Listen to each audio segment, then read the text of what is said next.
Sejam muito bem-vindos ao Eu Também Podcast. Eu sou Rafael Salia. Este é o programa no qual nós falamos de saúde mental. É um podcast, sim, mas um detalhe, nosso tema central é sempre saúde mental, sempre um convidado diferente, todas as segundas às 21 horas. Hoje a nossa convidada ela é psicóloga Eloá Ribeiro. Tudo bem, Eloá? Tudo bom, Rafael. Obrigada pelo convite. Tá certo. Chegou fácil aqui? Demorou? Como é que foi? Você vem de Presidente Prudente, né? Eu vim de Presidente Prudente, interior de São Paulo, né? Mas foi tranquilo para chegar até aqui. Pegou... Dá quantas horas de estrada, mais ou menos? É uns 600 quilômetros. De carro dá umas 5, 6 horas, né? E de avião é uns 50 minutos. Certo. Mas você veio de... Eu vim de avião. Você veio de avião? Isso. Então é rapidinho. Uhum. Tá 50 minutinhos. Bacana. Fez um tour, passou no aeroporto, fez umas compras e veio.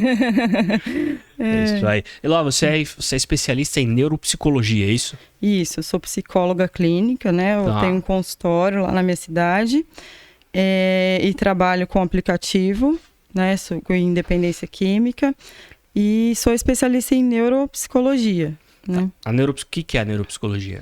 Neuropsicologia é uma especialidade que atua na parte cognitiva, como memória, atenção, né, funções executivas. Então, a gente trabalha mais assim, a parte anatômica do cérebro, a parte funcional, né, com a aplicação de bateria de testes para avaliar se existe demência, Alzheimer, depressão, né? Então, os neurologistas procuram, geralmente, neuropsicólogo para diferenciar aí as patologias através dos exames e dos testes. Como que é esse teste que você falou? Que os neurologistas buscam vocês para fazer nos pacientes? Isso. Eu imagino, né? Nossa, existe uma diversidade de testes, né? Dependendo da faixa etária. Então, as crianças têm um tipo de teste, adolescentes são outros, idosos outros, né? Então, existem escalas, testes. Então, aí o paciente chega, a gente faz uma anamnese, entrevista e avalia qual a bateria de teste vai ser usado para dar o diagnóstico e ajudar com a equipe multidisciplinar, que muitas vezes não é só o neurologista, né? Dependendo do caso que veio encaminhado para a gente. Sim, e esse teste é aplicado em crianças, adultos? Como que é? Divisão? Tem sim. É aplicado no ser humano em geral, assim, né? Não tem faixa etária, mas... Corta isso. Que foi? Tá rindo na minha cara? O convidado tá rindo de mim, né? O que aconteceu? Tô engraçado de fone, é isso? Não, eu falei assim, no ser humano em geral, tipo, é óbvio, né? Que é no ser humano? Que é no ser humano, é óbvio. Tá, nós não vamos cortar isso, porque ela ficou com vergonha, não vai ter corte. Não vai cortar. Não, vai direto. Fica à vontade, relax. Eu falo assim, Rafael, a gente usa, né, na ciência ratos para estudar, que é muito próximo do ser humano. Então eu já associei, falei, não são os ratos, somos seres humanos. Ser humano no geral, né? No geral, Mas deu pra entender, foi bom que você explicou.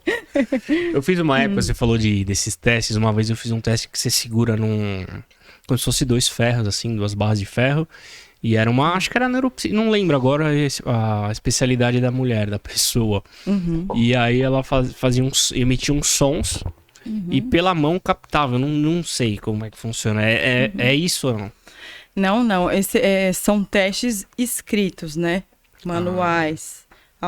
Existem alguns, né, que é o neurologista que usa esse tipo de teste físico. Sim. A gente usa os escritos mesmo. Como que funciona, assim, por exemplo, um teste escrito? Você dá alguma coisa para você escrever? Por exemplo, um teste para déficit de atenção, né? Tá. Então, eu te dou uma escala, né? Eu te dou aquela escala e você vai responder, né? Com que frequência você se sente ansioso ou agitado, né? Todos os dias, 3 vezes ao dia. Então, a pessoa vai responder e, de acordo com o resultado dos testes, a gente vai avaliar item a item para dar o diagnóstico e o suporte aí. Né? Bacana, isso é porque eu já tinha ouvido falar, nunca me aprofundei no assunto. Eu fiz esse teste há um tempo atrás, só que eu não sabia que tem algo que você faz e dá um diagnóstico para você guiar o seu tratamento, se é isso que... Sim, essa é a ideia, né? Porque eu falo, as pessoas têm uma visão de que psicologia é conversar, né? Psicólogo vai lá, bate papo, a neuropsicologia é algo mais específico. Então, cada tratamento, cada pessoa é direcionado, né? para isso precisa levantar hipóteses, levantar avaliação, identificar o que acontece para traçar um plano terapêutico, para traçar muitas vezes uma reabilitação, dependendo do caso. Sim. E dentro da neuropsicologia tem subdivisões? Tem sim. Tem quem trabalha mais com idoso, né? Que trabalha a questão da velhice, da demência, Alzheimer, né? Aí tem também as questões escolares das crianças. Então tem um nicho. Tem um nicho, né? Dentro do nicho. Dentro do nicho, Então, assim, tem colegas da neuropsicologia que trabalham, eu trabalho só com idoso. Eu trabalho só com reabilitação. Então, cada um, né, ou trabalha com ambos. Sim. Nós batemos um papo aqui antes de começar, né? Estávamos falando de alto rendimento. Você faz esse trabalho de alto rendimento, alta performance. O que é? Na verdade, se você pegar, eu imagino assim, muita gente e muita gente também. Alto rendimento, alta performance é para atleta. Para atleta. E não é só isso, né? Não. É assim, o nosso cérebro é bem ampliado, assim, né? Nosso cérebro é um conjunto de coisas que muitas vezes se tornam obscuras aí, né? Mas existem mitos também em relação ao cérebro. E esse termo de alto rendimento, a gente olha, nossa, só atletas têm alto rendimento. Então, o que é alto rendimento? É você ter uma qualidade de vida, né? Então, para ter uma qualidade de vida, por exemplo, você precisa dormir bem, comer bem. Isso entra em alto rendimento? Entra em alto rendimento. Porque, por exemplo, né, quero emagrecer. Né? O que eu preciso fazer para emagrecer? Só ter motivação, né? Então, vou dar um exemplo. Eu vou num casamento daqui 3 meses e quero emagrecer. Se eu focar só nisso, muitas vezes vou me frustrar, né? Então, tem que buscar estratégias para chegar a isso. Sim. Porque, assim, quais que são as necessidades básicas? Que é comer, dormir, busca do prazer, né? Poupar energia.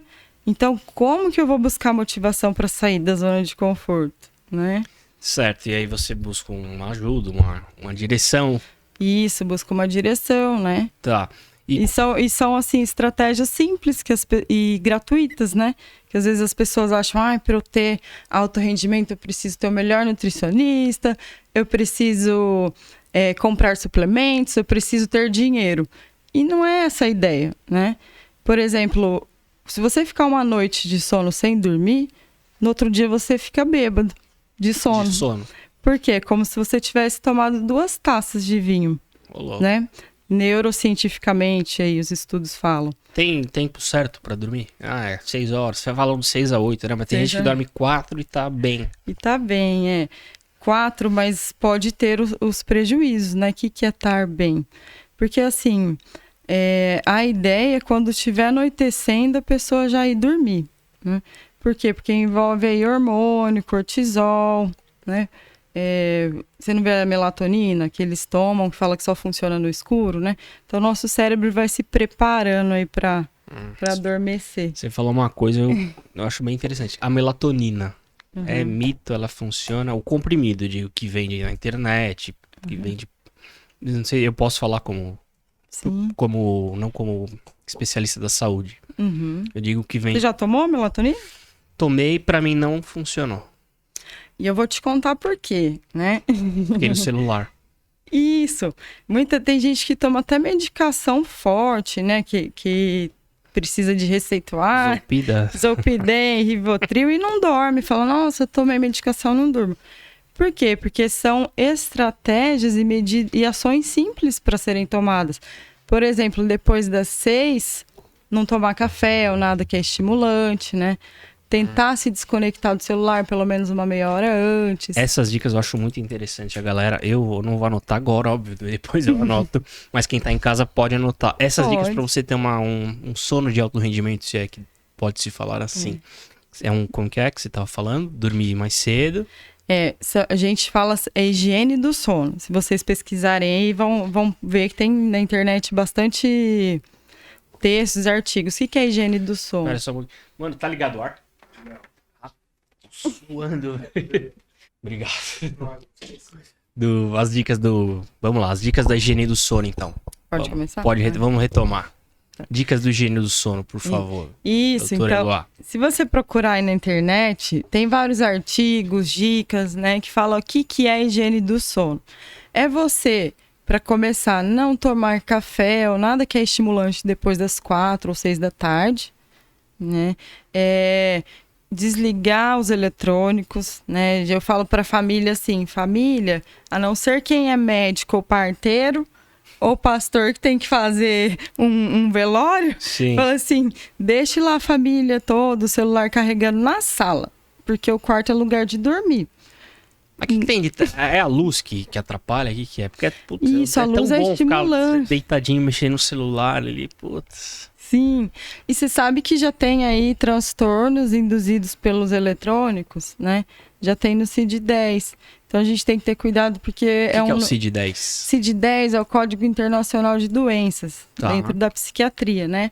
E lá tem classificações, depressão, depressão, transtorno de dependência química, né? Então já tem aí os transtornos induzidos pelo uso abusivo dos eletrônicos. Que não deixa de ser um vício, né? É as mesmas áreas do prazer do cérebro, que é o doce, açúcar, comprar demais. Tudo isso tá ligado Tá ligado. Pornografia, né? Que querendo ou não, né? Faz mal, ficar em excesso. Então, tudo em excesso prejudica. Né? Pornografia. Você, vagabundo que tá aí em casa, só de olho. É prejudicial também. Tudo em excesso faz mal, né? Então, porque a gente fala da pornografia no sentido, assim, de virar uma compulsão. Então, assim, a pessoa às vezes vai estreitando o repertório. O que é estreitar o repertório? Eu vou demorar um pouco mais no trabalho para ficar vendo filme pornô. Né? Tem desse Ou então nível? para ficar na internet. Tem? Existe sim desse nível. O cara começa a deixar de lado, a pessoa começa a deixar de lado as coisas, sim, coisas normais da vida, do cotidiano, para consumir a pornografia, é isso? Sim.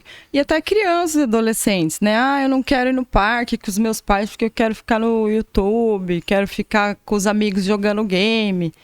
Então, assim, que troca coisas da vida fora do online para ficar ali. Então, isso pode gerar um vício e é bem perigoso, né? Prejudicial. Prejudicial para a saúde e para alta performance que a gente veio falando aí. Prejudica os pais e as crianças também. E as crianças, né? Então, tem toda uma genética e altera até neurobiologicamente isso, né? Altera a neuroquímica do cérebro. Certo. E tudo isso tá envolvido no alto rendimento. Alto rendimento e alta performance é a mesma coisa? Isso. Só muda alto rendimento é que você vai render, né? Vai performar, vai ter uma vida funcional, né? Então, para ter esse alto rendimento, tem que cuidar de si. Outra questão importante é da obesidade, né? Existe uma glamuralização.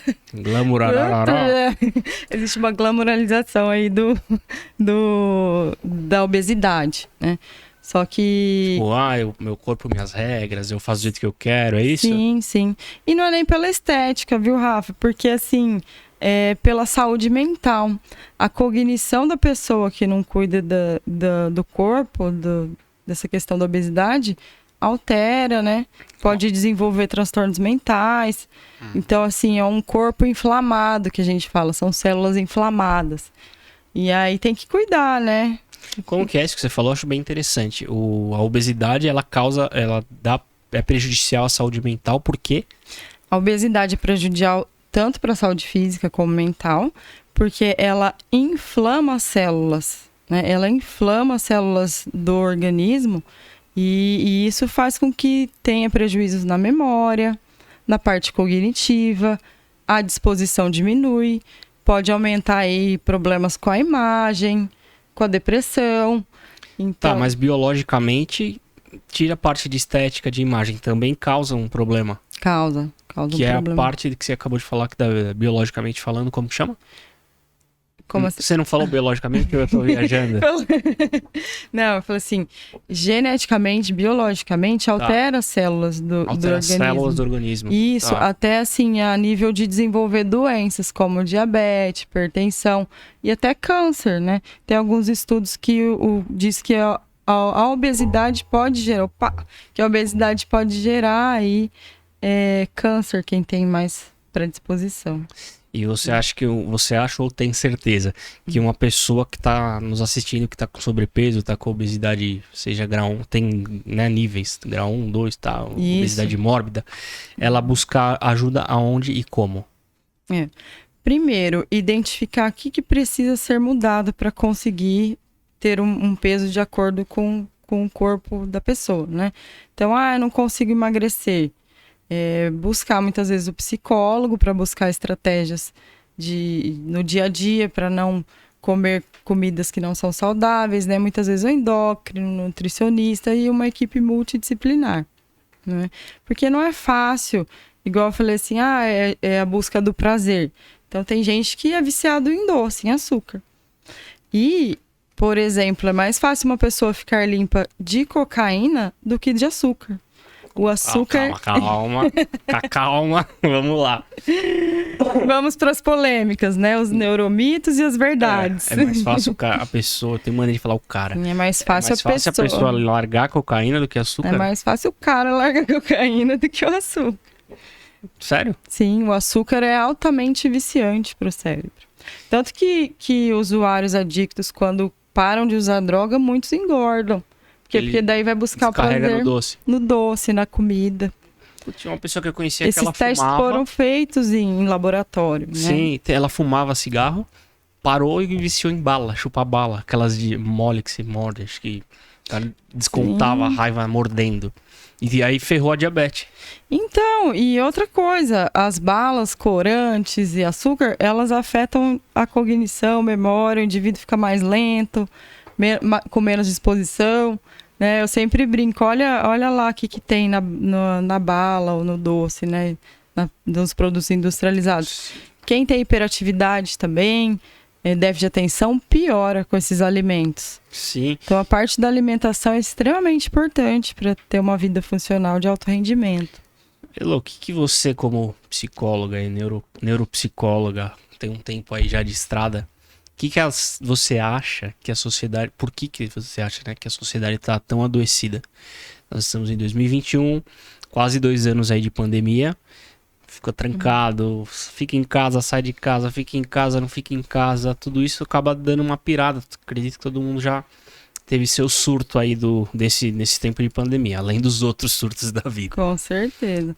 A sociedade já vinha no estágio de adoecimento psíquico, né? Falo, alguns países já têm projetos aí de prevenção a transtornos como depressão e ansiedade, né? E no Brasil as pessoas procuram um tratamento e a ajuda quando já está com o transtorno instalado, né? Isso que eu ia te perguntar, por que aqui demora até isso, até para buscar ajuda? E é mais caro, mais demorado quando entra aí no estágio crônico. Mas o que você tinha perguntado sobre... Não, que eu falei, por que você acha por que será que a sociedade está tão doente hoje em dia? A população vai... E aí veio a pandemia. A pandemia travou todo mundo em casa, né? Não pode trabalhar. E aí você tem que ter mais contato com o seu familiar. E aí aumentaram as brigas, aumentaram o índice de violência doméstica, né? De mulheres que sofrem abuso. Então, isso tudo tem um reflexo no cérebro, na saúde mental. A parte financeira, né? Muitos não puderam trabalhar. O estresse na área das pessoas da saúde também, a pressão. Então, assim, afetou a sociedade como um todo, aumentou, na verdade. A sociedade adoeceu pela pandemia? Não. Mas isso aumentou após a pandemia. Que é onde as pessoas começaram a olhar a necessidade de ter uma boa saúde mental. Porque sem saúde mental... Não dá.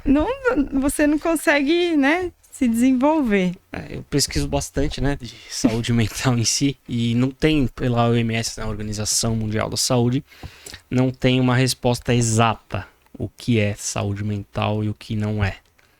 E você nas suas convicções, o que você acha que enquadra? Eu tenho uma boa saúde mental. O que é ter uma boa saúde mental? A saúde mental é quando você não tem um sofrimento, falando na parte psíquica, né? Sim. Você vive bem, tranquilo, feliz. Não vamos falar em ansiedade, porque ansiedade é uma emoção, não é uma doença, né? Tá. Ansiedade é necessário para eu tenho uma prova. Ansiedade não é uma doença, é uma emoção? Isso, a ansiedade é uma emoção, não é doença. Mas não Só tem gente que fala, tô diagnosticado com ansiedade generalizada. Isso, aí já entra no generalizada. Ah, né? ansiedade generalizada. Isso, que nem, por exemplo, a gente tá aqui. E aí, de repente, eu tenho uma crise de ansiedade. Isso não é normal, isso já é patológico, é uma ansiedade. Que é diferente se começar a pegar fogo aqui no estúdio e eu falar assim, tem um incêndio e a gente entrar em crise de ansiedade, isso é normal, né? É até um instinto de sobrevivência. Agora, se de repente tá tudo bem ao meu redor e eu ter essa crise, e aí que a gente fala que é ansiedade patológica. Que é o síndrome do pânico, desencadeia uma Isso. série de coisas que vem lá de, né? Isso. Acarreta tá vendo? Também me enrola. Às vezes acarreta algum problema passado e vai no decorrer da vida, né? Acredito que como fala, um copo de água. Você vai jogando uma gota d'água por dia, uma hora transborda. E aí a pessoa surta, dá medo, dá pânico. Você atende muitas pacientes, né? Com síndrome do pânico? Atendo, tem bastante. Assim, eu trabalho com bastante crianças, né, com dependentes químicos. Tá. Então, assim, o que é o pânico? É o cérebro em estado de alerta, né, que é o estresse. Então, às vezes a pessoa não consegue se desligar. Então, com o tratamento, você ensina técnicas para ela relaxar, se desligar e aprender a autorregular o cérebro, sair daquele estado de tensão. Porque é muito sofrido, viu, Rafael? Tem gente que vai para o hospital, que acha que vai morrer, chegar lá não é nada. Conheço uma pessoa muito bem, eu. Você Sim, já foi pro hospital? Não cheguei aí pro hospital achando que tá meio... Eu sei como que funciona. A pessoa vai pro hospital, acha que tá infartando e na real é uma crise de pânico. Mas eu já tive crises de parar, deitar no chão, achar que tá morrendo. Vou morrer, que o coração tá saindo pela boca, começa a gelar os pés. Sim. Sintomas, né? Pé gelado, boca seca. Sim. Cada um reage de um jeito, tem gente que dá uma diarreia, não é? É verdade. Cada organismo reage de um jeito. Eu sempre ensino para os meus pacientes, tem 4 regrinhas para quem tem pânico, medo, fobia, né? Eu falo regra, quem quiser anotar aí, né? Tem 4 regrinhas. Vamos lá. A regra número 1, não mata, né? Então, quando a pessoa tá em crise, eu falo assim, gente... não mata, pensei que era não mata ninguém. Entendi. Deu pânico, então, assim, mata a pessoa tem que trabalhar muito pensamento para conseguir sair da crise, até sem medicação. E é possível, tem muitos pacientes que conseguiram se libertar do pânico sem medicação, só com as técnicas. Por quê? Porque vem aquele pensamento, eu vou morrer, né? Eu vou pro hospital. E não, aí você pensa, não, peraí, não mata, isso é só ansiedade, é só uma crise de pânico. Então, não existe nunca na literatura da psiquiatria, psicologia, alguém que morreu por crise de pânico. Então, é por isso que é importante o tratamento, para identificar quando que é uma crise e quando realmente está passando mal. Aí que entra o autoconhecimento e a parte da psicóloga, da neuropsicóloga. Então, as 4 dicas são... A outra dica, né? Eu falo, eu não devo deixar de fazer nada por medo dessas crises. Por quê? Geralmente as pessoas, eu não vou ao shopping, vai que lá eu vou passar mal. Eu não vou em tal lugar porque vai que eu desmaio. Então, não, a gente estimula o enfrentamento. Porque se não enfrentar, você pode desenvolver outro transtorno, que é a fobia. Agora, a fobia é o medo do medo. Então, a gente estimula... Medo do medo? É o medo do medo. Então, a gente estimula, assim, ao enfrentamento mesmo, né? E, mas como que eu vou enfrentar passando mal? Aí que entra aí outra técnica de respiração cognitiva, para oxigenar o cérebro, a pessoa ir respirando e dar conta. Essa técnica você pode falar? Ou posso ensinar o pessoal aí. Por favor. Né? Vamos só terminar as 4 regrinhas, eu ensino. Tomei. E a regra número 3 não é irreversível, ou seja, não é para sempre. Tem tratamento, tem como sair disso, porque a pessoa pensa, tô ficando louco, né? Não vai passar. E passa, né? Então tem como reverter. Por isso que não é irreversível. E a regra número 4 é não vou ficar louco, né? Sim. Então, trabalhando esses pensamentos durante a crise, essas 4 regrinhas, é mais fácil se curar que é uma das técnicas que a gente ensina em consultório, né? Aí, você que nunca foi no consultório de psicologia, de neuropsicologia, teve aqui 4 regras, né? 4 regras pro pânico. Pro pânico, pra síndrome do pânico. E a Elo ainda vai nos ensinar uma delas. Uma delas. Que é a da respiração Cognitiva. Respiração cognitiva que fala? Isso. E assim, essas técnicas funcionam porque a gente fala assim, tudo que a gente pensa gera uma emoção, que gera um comportamento. Então, essas técnicas que eu passei vai atuar diretamente no pensamento e aí o sintoma vai embora. Por isso que é poderoso, né? Eles pensam que é só conversar. Não é que oxigênio o cérebro, ajuda também, mas a parte mecânica do negócio, como que é? Você... Não, essas 4 técnicas trabalham no pensamento e o no pensamento, sintoma. tá. Isso. Agora que eu vou ensinar agora, chama respiração cognitiva, né? Tem a 3x6 e tem a 4x4. A 3x6 a gente indica, puxa 3... 3 o quê? 3 segundos? 3 segundos, 1, 2, 3 e solta. 1, 2, 3, 4, 5, 6. Mais uma. E solta. 1, 2, 3, 4, 5, 6. Nossa, dá até uma tontura aqui. Dá uma tonturinha, Puxa 3 e solta 6. Isso, tá. Aqui a gente fez 2 vezes, pode fazer 5, 10. Então, quem tá em crise, pode fazer essa respiração que ela vai passando.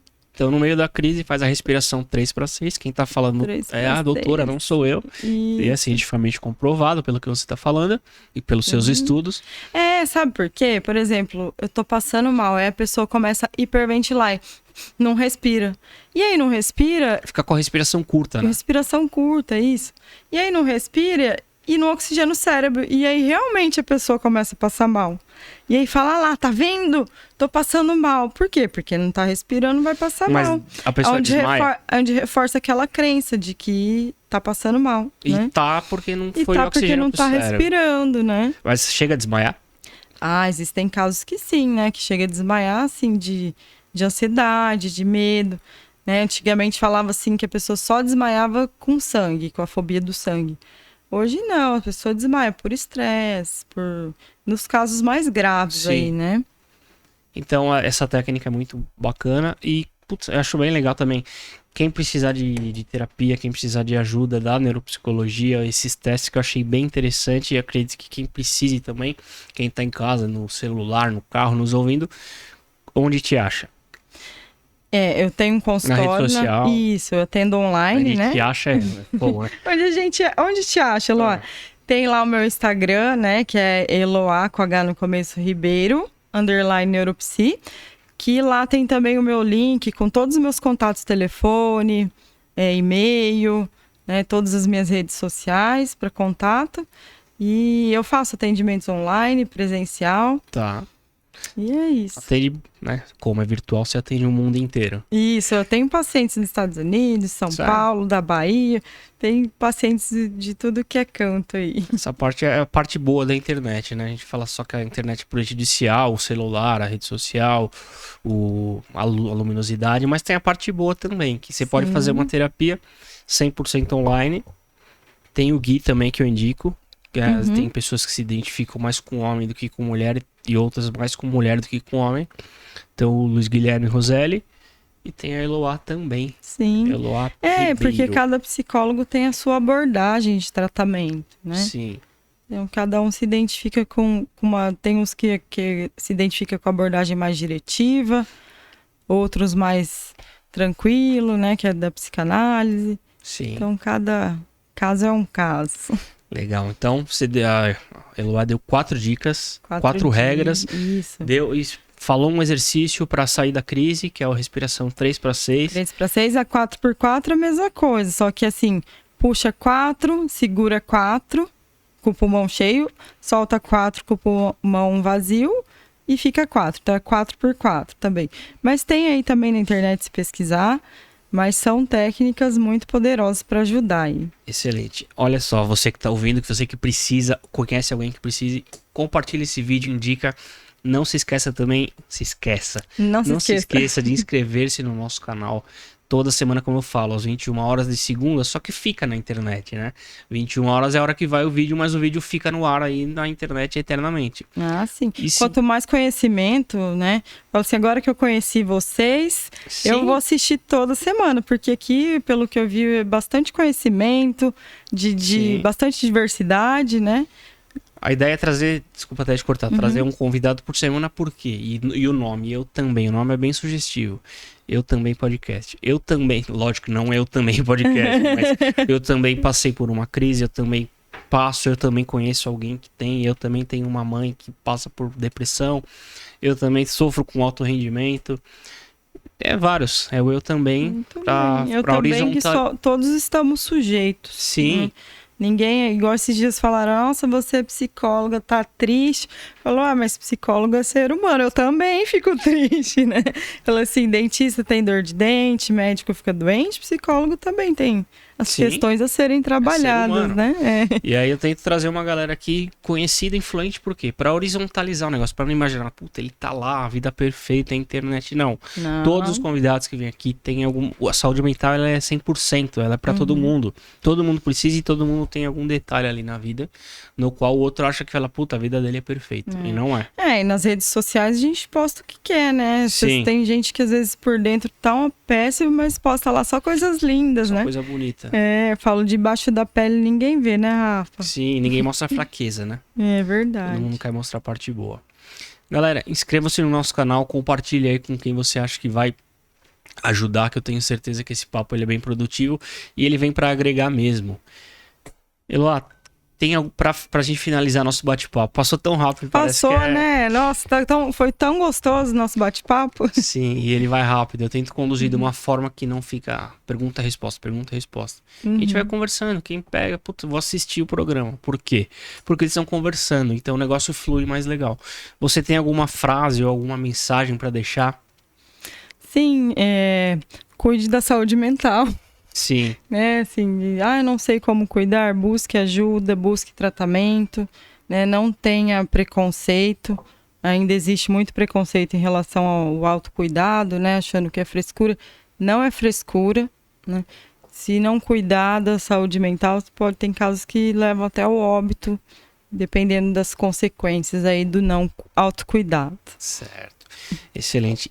Encontre nós também no Instagram, TBM, né? Abreviação, TBM Podcast.